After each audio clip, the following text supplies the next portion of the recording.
स्पीकरचा आवाज वाढवायचा आहे.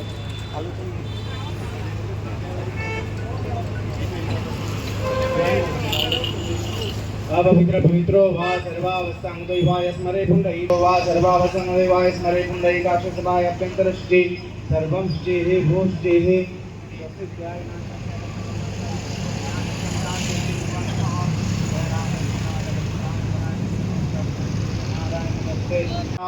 गणनाथ सरस्वती रवि शुक्र बृहस्पति पंचेतानि स्मरे नित्यं वेदवाणी प्रवर्ते गुरुर्ब्रह्मा गुरुर्विष्णु गुरुर्देवो महेश्वरा गुरु साक्षात परब्रह्म तस्मै श्री गुरुवे नमः. गणपती बाप्पांची स्तुती. आणि आपल्याला एका ठिकाणी जायचंय म्हणून आम्ही जमलो आणि आम्ही सर्वजण या गुरुमोहरला जेव्हा आलो तेव्हा त्या ठिकाणी त्या अण्णांनी ते संबंधित कर्मचाऱ्यांना विचारलं ही चाबी कुठे आहे. तर तो कर्मचारी सांगत होता की ही चाबी किशोर पाटील नावाचा फोन लावला एसपींना की या ठिकाणी मोठ्या प्रमाणामध्ये पैसे जमा आहेत, तुम्ही ही खोली ताब्यात घ्यावी, ही खोली उघडावी आणि कारवाई करावी. एसपी म्हटले की त्या दिवशी त्यावेळेस ते ढिवरे होते, ते म्हणाले मी 10 मिनिटात येतो. तेव्हा अण्णासाहेबांना समजलं त्या ठिकाणी ट्रॅप लावण्यात आला आणि त्यांनी ही माहिती दिली की आता भरपूर प्रमाणामध्ये कमीत कमी या ठिकाणी 5 ते 7 कोटी रुपये तरी जमले असतील. म्हणून अण्णांना फोन केला. अण्णांनी त्या दिवशी 6 वाजता, परंतु ही समिती फक्त पैसे कमवण्याचं साधन आहे हे वेळोवेळी सिद्ध झालेलं आहे. मागच्या वर्षी या धुळे जिल्ह्यामध्ये ही समिती आली आणि या ठिकाणी 21 तारखेला आम्हाला अशी कुणकुण लागली अण्णासाहेबांना की या ठिकाणी काही अधिकारी, काही त्यांचे कर्मचारी मोठमोठ्या थैल्या घेऊन आणि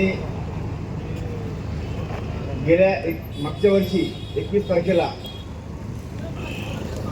या धुळे नव्हे आम्ही सर्व न्यायाच्या प्रतीक्षेमध्ये आहोत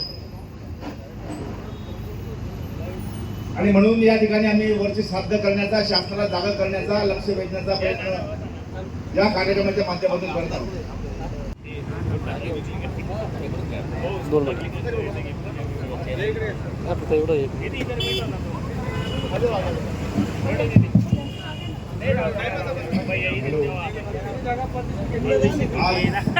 एक वर्ष झालं आहे, आपण या निमित्ताने वर्ष साधताल, काय आपली प्रतिक्रिया? असं आहे की राज्याचे मुख्यमंत्री देवेंद्र फडणवीस रोज घोषणा करतात भ्रष्टाचाराला सोडणार नाही. आता इथे 1,84,00,000 सापडले. ते म्हणाले होते मी 2 दिवसात यासाठी स्थापन करतो. त्यांनी यासाठी का स्थापन केली आहे म्हणून मी त्यांना कायम सांगतो, ज्या घोषणा तुम्हाला पेलवत नाहीत त्या करूच नका. काय आता 1 वर्षामध्ये माझी काय तेवढी आर्थिक क्षमता नाही, पण वकील औरंगाबाद जाणे येणं यामध्ये मला 4-1 लाख रुपये खर्च आला. वकील पैशाशिवाय उभे राहत नाही म्हणून मी असा स्वतः घेतलं होतं.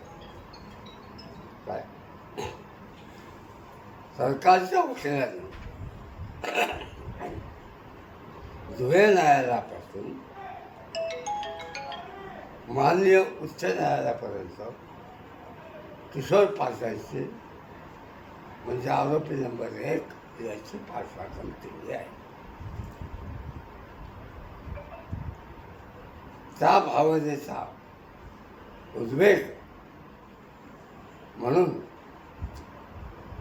आम्ही आजचा कार्यक्रम आयोजित केला. समिती जिल्ह्यामध्ये जाते आणि कामांची पाहणी करते आणि अंदाजपत्रकाप्रमाणे ते काम होतंय का नाही याची खातरजमा करण्यासाठी 102 खोली आणि इतर काही खोल्यांमध्ये त्यांनी वास्तव्य केलं होतं आणि ते आपल्या काही सहकार्यांना घेऊन